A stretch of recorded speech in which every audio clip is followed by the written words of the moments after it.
Hello everyone, आज हम देखने वाले हैं 2024 के most awaited anime solo leveling. वैसे इस एनिमे में कमाल की स्टोरी लाइन और वीएफएक्स का यूज़ हुआ है।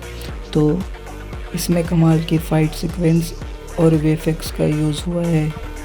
हमें यहाँ 3 साल पहले का सीन दिखाया जाता है जहाँ एक आइलैंड पर हलचल हो रही होती है। वहाँ एक सोल्जर अपनी कैप्टन से कहता है उनकी मदद नहीं करेंगे।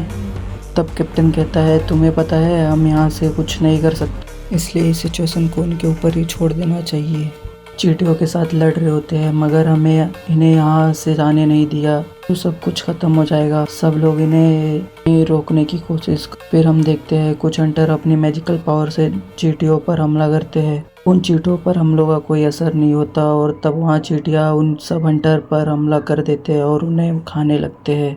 तब एक हंटर सोचने लगता है मेरा अंत आ चुका है, पर तभी वहाँ से एस क्लास हंटर मीन आ चुके हैं। बचा लेते हैं और अपने हीलिंग पावर से उसे हील करने लगते हैं, करके उसे ठीक कर देते हैं। तभी कुछ चींटियाँ फायदा उठाकर उनके पीछे आकर उसे बचा लेता है और तब उनसेओंग और डी क्लास हंटर मिलकर सभी चींटियों को हरा देते हैं। तब बाकी हंटर्स उन एस क्लास हंटर को उन चींटियों को मारते हुए देखकर कुछ खुश हो जाता है।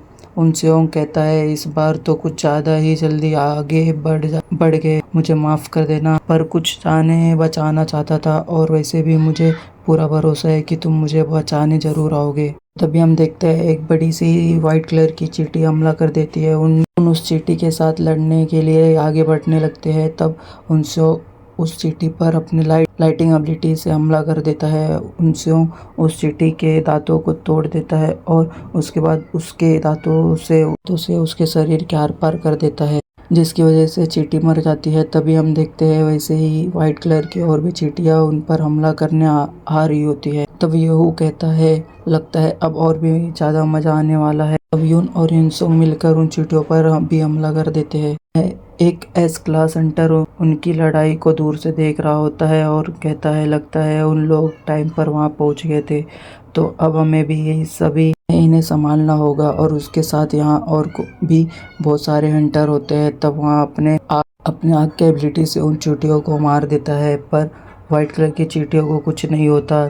तो वह बाकी के वाइट कलर की चींटी यो पर हमला करने कहता है। तब हमें 10 साल पहले पुरानी बात बताई जाती है। एक दिन अचानक से दुनिया में पोर्टल खुला और इस दुनिया को अलग अलग डायमेंशन से लिंक कर देता है। उसके अंदर बहुत सारे मॉन्स्टर रहते हैं और उन्हें मारने के लिए इंसान के हथियार कोई काम के नहीं है। के साथ लड़ने के लिए कुछ इंसान आए और उनके पास कुछ स्पेशल एबिलिटी आ गई और तब से उन्हें हंटर कहा जाने लगा। ये हंटर अपने पावर्स के अकॉर्डिंग अलग अलग रैंक में डिवाइड किए जाते हैं, जिसपे से सबसे टॉप पर एस क्लास रैंक और उसके बाद ए बी सी डी और सबसे लास्ट में ए रैंक।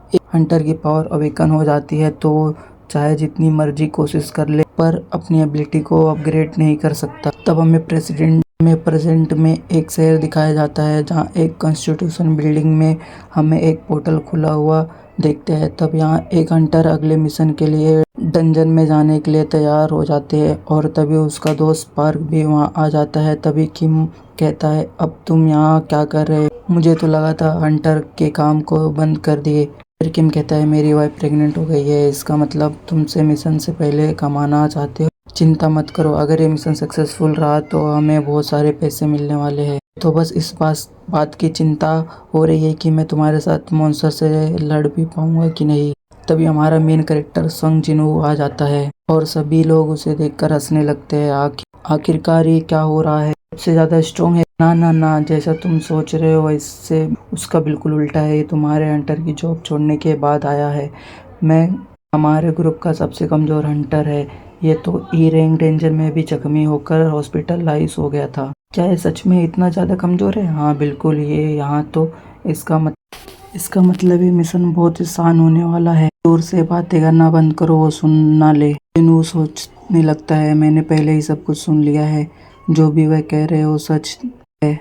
चुई उसे मिलने वहाँ आ जाती है और कहती है आखिरकार ये तुम्हारे फेस को क्या हुआ? कुछ नहीं, ये तो हर बार की कहानी हो चुकी है। मैंने तो सुना था तुम हॉस्पिटल में एडमिट। जिनू कहता है वही एक ई रैंक का डेंजन था और मैं उसमें बहुत ज़्यादा जख्मी हो गया था। जूही, तो क्या उनके पास कोई हीलर नहीं था? जिन्हों, वहाँ सब बहुत हाई लेवल के हंटर्स थे तो उन्होंने हीलर की कोई ज़रूरत नहीं थी। वैसे भी इसमें से मेरी ही सबसे ज़्यादा गलती है क्योंकि मैं सबसे ज़्यादा कमज़ोर हूँ। अभी इस बात का एहसास हो ही गया होगा। आगे बढ़ते हैं और हमारा समय हो गया है। यहाँ सॉन्ग कहता है, अगर किसी को यहाँ पर प्रॉब्लम नहीं हो तो मैं इस मिशन का कैप्टन बनना चाहूँगा। और तब हम देखते हैं किसी को इस बात का कोई प्रॉब्लम नहीं होता। सॉन्ग एक हाई लेवल हंटर होता है। तभी सब लोग एक एक करके पोर्टल में जाने लगते हैं।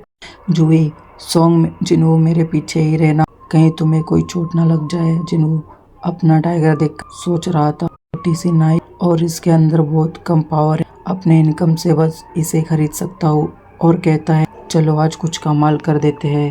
तब एक पर्सन प्रेसिडेंट से गवर्नमेंट से मीटिंग के बारे में पूछता है। तब प्रेसिडेंट गो कहते हैं, मैं हमेशा से एक ही चीज कहते आ रहा हूँ कि कुछ भी करके डेंजन को ब्रेक नहीं होने देना है। साथ में ही वो भी चीजें मिल सकती है जो को उन्हें सप्लाई करते हैं रहना। तो डेंजन ब्रेक एक ऐसी चीज है जिसके अकॉर्डिंग 7 दिन के अंदर जो भी डेंजन अपीयर हुआ है उसे क्लियर ना किया जाए तो डेंजन में जितने भी मॉन्स्टर है वह बाहर आ जाएंगे और दुनिया को तबाह करने लगेंगे। तब प्रेसिडेंट को कहते हैं, गवर्नमेंट जो कह रही है उसमें कोई गलत बात नहीं है क्योंकि हम सभी लोग भी उसी डेंजन से मिली हुई चीज़ें को बेचकर जी रहे हैं। मैजिकल मॉन्स्टर को काटते हैं तब ये क्रिस्टल निकलता है जिसे मैजिक जेम्स कहते हैं और हम इन्हें ही बेचकर अपना पेट पालते हैं। और तब हम ये देखते हैं जिन्हों यहाँ एक मॉन्स्टर को मार कर उससे क्रिस्टल निकाल लेता है और उसे लेकर बहुत खुश हो रहा होता है। और तभी एक मॉन्स्टर उस पे पीछे से अटैक कर देता है जिससे उसके चाकू पर क्रैक आ जाता है। जिन्हों इस मॉन्स्टर के हमले से बच जाता है और उसके ऊपर हमला कर देता है। और तब हम देखते हैं उसका चाकू भी टूट जाता है। उसके बाद मॉन्स्टर अपनी तलवार को जिन्हों के पेट के अंदर डाल देता है और तभी पाक आकर उसे बचा लेता है और जूही को सबको हील करने कहता है।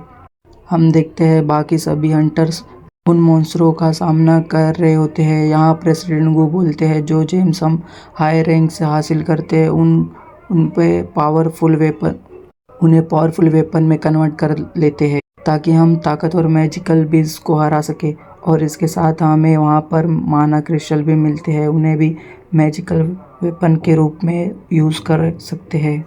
पर वो मैजिक जेम्स के टाइम इतने ताकतवर नहीं होते। यहाँ गवर्नमेंट उन्हें एनर्जी के तौर पे यूज़ करना चाहती है। ये चीज़ न्यूक्लियर पावर की इतनी पावरफुल नहीं है, ओल्ड ग्रीन एनर्जी। तो यहाँ माना क्रिस्टल और मैजिक जेम्स यूज़ करके इलेक्ट्रिसिटी प्रोड्यूस करना चाहते हैं।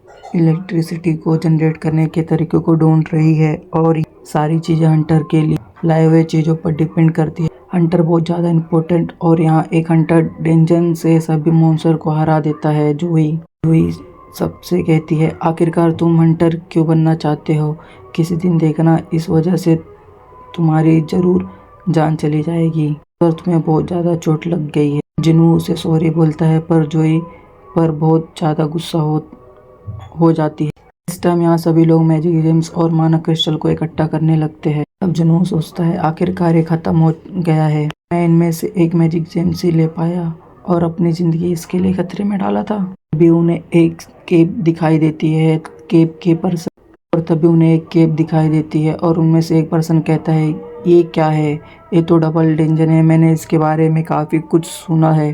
तब एक लड़की कहती है, तुम्हें सही कहा, तो इस डेंजन के बॉस को हरा दिया है, फिर भी ये डेंजन अभी तक क्लोज क्यों नहीं हुआ? तब केम कहता है, लगता है हमें इसे केप में भी चीज़ें मिल सकती है। तब सॉन्ग कहता है, हमें इस सिचुएशन में हंटर एसोसिएशन को इम्पोर्ट करनी चाहिए और उनके इंस्ट्रक्शन के अकॉर्डिंग काम करनी चाहिए। केम कहता है, ये तो आप ये कहना चाहते हो जो हंटर हमारे बाद आएंगे हम बाकी चीज़ों को उनके लिए छोड़ दें? तब पेक कहता है, ये बस डी रैंक डेंजन है, इसलिए हमें आगे बढ़ते रहना चाहिए। तब सॉन्ग कहता है, मैं तुम्हारे बात से सहमत हूँ, पर यह बात भी सच है, इसके आगे कोई अननोन खतरा हमारा इंतजार कर रहा होगा। तो चलो फिर वोट करते हैं। हम देखते हैं वो जाने और ना जाने के बीच टाई हो जाती है। तब सॉन्ग कहता है, जिन्होंने वोट नहीं दिया है, अब बताओ तुम क्या करना चाहते हो? तब जिन्हों सोचता है, मैं जानता हूँ कि ये डी रैंक डेंजन है, मेरे लिए बहुत मुश्किल है।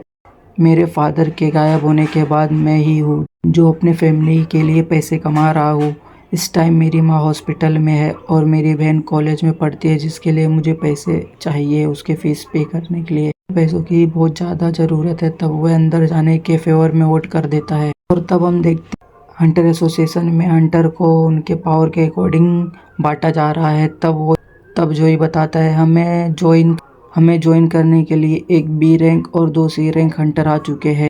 तब जोई कहता है तुम बहुत अच्छा काम कर रहे हो, अगर तुम्हें अच्छा टैलेंट दिखाई दे तो बिना कुछ सोचे समझे उसे रिक्रूट कर लेना, पर मुझे तो नहीं लगता हमें चाह जैसी हंटर मिलेगी। तब यहाँ शहर में एक लड़की के पर्स लेके भाग रहे होते हैं। तभी हम देखते हैं वहाँ चाह आ जाती है और दोनों चोरों को सबक सिखा देती है और उनसे उस लड़की का पर्स भी ले लेती है। उसे पर्स लेके वह उसे दे देती है। तभी सारे लोग उसे देखकर खुश हो जाते हैं। तो ये भीड़ देख चाह वहाँ से चली जाती है और यहाँ हम देखते हैं सभी लोग केव के अंदर जा रहे होते हैं। तब एक पर्सन कहता है बॉस के हार जाने के बाद 1 घंटे में डंजन क्लोज हो जाती है, पर हम पिछले 40 मिनट से हम चल रहे हैं और यहाँ से निकलने के लिए बस हमारे पास 20।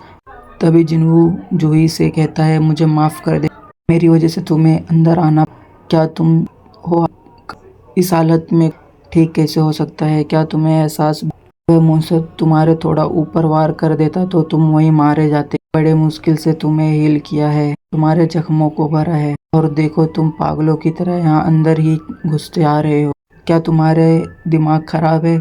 तब जिनू उससे माफ़ी मांगते हुए सोचता है ये सिर्फ डर है, हीलर जूही है जिसकी वजह से मैं अभी तक जिंदा हूँ। तब जूही कहती है अगर तुम सच में मुझसे माफ़ी मांगना चाहते हो तो इसके बाद हम डिनर पे जाना चाहते हैं, खाना खिलाना होगा। जिससे सुनकर जिनू हैरान हो जाता है। तभी जूही कहती है ऐसा मुंह क्या बना रहे हो, क्या तुम्हें मेरे साथ खाना खाने अच्छा?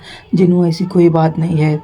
तभी जिनू उन लोग वहाँ बॉस के रूम मिल जाती है। तभी किम कहता है बड़े दरवाजे देख बहुत रेयर होता है, चलो अंदर चला क्योंकि उन लोग को वहाँ बॉस का रूम मिल जाता है। तब किम कहता है इतने बड़े दरवाजे देखना बहुत रेयर है, चलो अंदर चला जाए, क्यों बिना कुछ हासिल किए वापस नहीं जा सकते। तो सभी लोग साथ में अंदर जाए और साथ में बाहर आए। सही तब सोंग हाँ कहता है। तब सीन शिफ्ट होता है और प्रेसिडेंट गो कहते हैं सभी का यहाँ स्वागत है, आप में कुछ लोग फ्यूचर में हंटर्स बनेंगे और कुछ लोग यहाँ से वापस लौट जाएंगे। ये पोर्टल इस दुनिया में 10 साल पहले से एग्जिस्ट कर रहा है, इसने बहुत सारी मिस्ट्री है जिसके बारे में हम नहीं जानते। एक हंटर बनना अपने लाइफ को जोखिम में डालने जैसा है, चाहे जितने भी मिशन में जा चुके हो पर अपने सारी ही चीजों पर ध्यान रखना जरूरी है। सभी लोग दरवाजे को खोल देते हैं। तभी उन्हें रूम में एंटर करते ही वहाँ की सारी मसाले चलने लगती है। तब एक पर्सन इस तरह के डंजन में तो हम पहली बार आए हैं, फिर आखिरकार ये किस तरह की स्टेचू है, ये तो बहुत ज़्यादा पुरानी लग रही है, उसके पास तो म्यूजिकल इंस्ट्रूमेंट भी है। जिन्हों कहता है पर ये वाला स्टेचू तो सबसे अलग है। तभी एक पर्सन कहता है यहाँ कोई मैजिकल बीस्ट भी नहीं है, पर तो सब कुछ शांत लग रहा है। तब जिन्हों कहता है मैजिकल सर्कल दिखाई देता है और कुछ लोग उसे यहाँ लिखने हुए बोर्ड को पढ़ने के लिए बुला लेते हैं। तब जिन्हों उस लैंग्वेज को पढ़ते हुए कहता है टेम्पल के कुछ नियम है, इस टेम्पल का पहला नियम ईश्वर की पूजा करो, दूसरा नियम ईश्वर की तारीफ करो, तीसरा नियम ईश्वर पर विश्वास रखो और जो लोग इस नियम नहीं मानेंगे वे मारे जाएंगे। तभी जूही जिन्हों से कहती है वहाँ देखो वह बड़ी वाली स्टेचू की आंखें भी हिल रही है, हमारी तरफ देख रही है। एक पर्सन कहता है तुम्हें वहम हुआ होगा, वह स्टेचू हमें नहीं देख सकती। हम देखते हैं रूम का दरवाजा बंद हो जाता है और एक पर्सन कहता है क्या हम यहाँ फंस चुके हैं? इसी वजह से मैं यहाँ आना नहीं चाहता था, इसलिए मैं यहाँ से जा रहा हूँ। इस डेंजर में कुछ मिले तो तुम अपने में बांट लेना, हमारे वजह से हुआ है क्योंकि तुमने इस डेंजर को सीरियस नहीं लिया है। पर्सन जैसे उस रूम के दरवाजे को टच करता है वैसे ही उसका पहरेदार उसे एक झटके में मार देता है। ये देखकर सब लोग डर जाते हैं और तब एक पर्सन कहता है क्या हमें इनसे लड़ना पड़ेगा? सोचता है जो अभी मरा आखिरकार उसका रैंक क्या था, इससे कोई फर्क नहीं पड़ता, वो मेरे जैसे ई रैंक वालों से ताकतवर ही होगा। फिर भी वह पलक झपकते मारा गया। ये तो बहुत अजीब है, क्या सच में डी रैंक है, डेंजन है और यहाँ ऐसी स्टेचू होने भी चाहिए? तब सॉन्ग कहता है यह स्टेचू यहाँ से मूव कर सकते हैं, इसका मतलब बाकी भी कर सकते हैं। तब जिन्हों बड़े वाले स्टेचू की तरफ देखता है और हम देखते हैं उस स्टेचू की आंखें भी हिलने लगती है। ये देखकर जिन्हों हमें बताता है मैं भी जिंदगी और मौत के बीच में फंसा हूँ। मैं पहले ही रेड में अपनी टीम से अलग हो गया। मुझ पर एक ई रैंक मॉन्स्टर ने हमला कर दिया, जिसकी वजह से मैं काफ़ी दिन हॉस्पिटल में था। एक बार तो मैं भूल भुलैया में फंस गया था, जिसकी वजह से मुझे काफ़ी घंटे भूखे रहना पड़ा था। मेरे लिए एक लो रैंक डेंजन भी जिंदगी और मौत के बराबर है, और लोग डेंजन के मिले हुए मैजिक जेम से वेपन खरीद लेते हैं ताकि वे पावरफुल बीस को हरा सके, यह इकट्ठा कर सके। और मेरे पास एक सस्ता और टूटा हुआ चाकू, और अगर ये भी टूट गया तो मुझे अपने हाथों से लड़ना पड़ेगा। फिर भी इन खतरनाक डेंजन में आना ही पड़ेगा। मुझे पैसों की ज़रूरत है, और कि मेरे लिए सभी डेंजन खतरनाक है, तो इसलिए मैं उन सभी में चोरियां ढूंढता हूँ, बहुत ध्यान से ऑब्जर्व करता हूँ और देखने के लिए कहता है। और हम देखते हैं स्टैचू के आंखों से आग निकलती है और वे एक पर्सन को तुरंत राख कर देती है। देखकर सब लोग डर जाते हैं। उन्हें कुछ समझ नहीं आ रहा होता है। जिन्हों डर कर सोचता है आखिरकार ये क्या हो रहा है। हम लोग यहाँ कैद हो चुके हैं और यहाँ से बाहर जाने का कोई भी रास्ता। मैं यहाँ मरने वाला हूँ नहीं, मैं नहीं मर सकता।